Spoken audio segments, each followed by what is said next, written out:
तो चलिए आज बात करते हैं आईफ्ला के बारे में, यानी international federation of library associations and institutions. ये वो संस्था है जो आप यकीन करेंगे लगभग 100 सालों से दुनिया भर की लाइब्रेरीज की आवाज बनी हुई है। ये सवाल बहुत जरूरी है ना?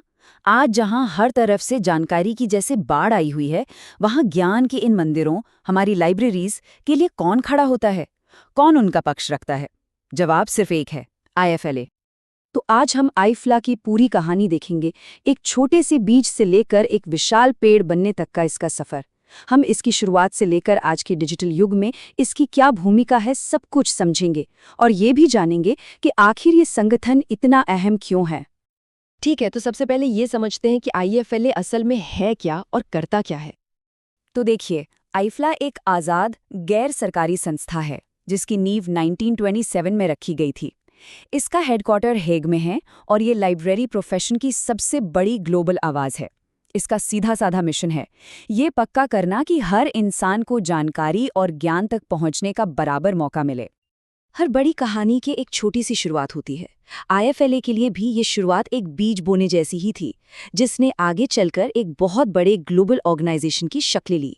चलिए इसकी जड़ों तक चलते हैं। जरा सोचिए, 1927 में स्कॉटलैंड में सिर्फ 14 यूरोपीय देश और अमेरिका ने मिलकर इसकी नींव रखी थी। पर कहानी यहीं नहीं रुकी। 1930 के दशक में ही चीन, भारत और जापान जैसे देश इससे जुड़ गए और इसका दायरा बड़ा होने लगा।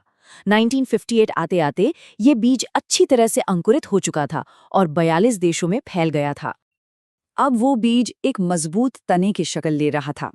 ये वो दौर था जब आईफ्ला ने अपने स्ट्रक्चर को एक फॉर्मल रूप दिया और बहुत तेजी से फैलना शुरू किया। इस दौर में बहुत बड़े बड़े बदलाव हुए। 1962 में एक परमानेंट सेक्रेटेरिएट बना और 1971 में ये हेग शिफ्ट हो गया। लेकिन इस स्लाइड में जो सबसे दिलचस्प बात है वो है 1976 का फैसला। तब ये तय हुआ कि अब सिर्फ एसोसिएशंस ही नहीं बल्कि कोई भी लाइब्रेरी या इंस्टीट्यूशन इसका मेंबर बन सकता है।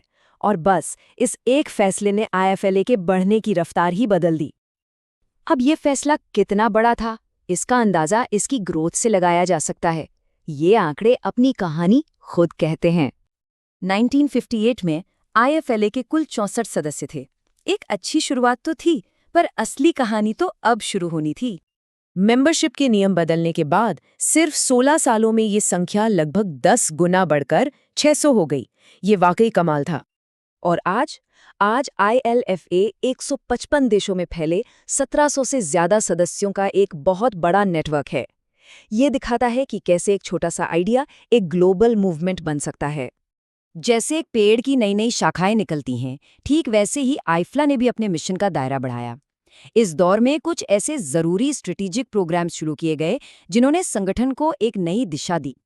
इस दौर में 3 बड़ी शाखाएं निकलीं। 1984 में हमारी सांस्कृतिक धरोहर को बचाने के लिए पैक प्रोग्राम शुरू हुआ। उसी साल डेवलपिंग देशों में लाइब्रेरीज को मजबूत करने के लिए LDP प्रोग्राम आया। और फिर 1997 में इंटेलेक्चुअल फ्रीडम यानी बौद्धिक स्वतंत्रता की रक्षा के लिए FA5 कमेटी बनाई गई।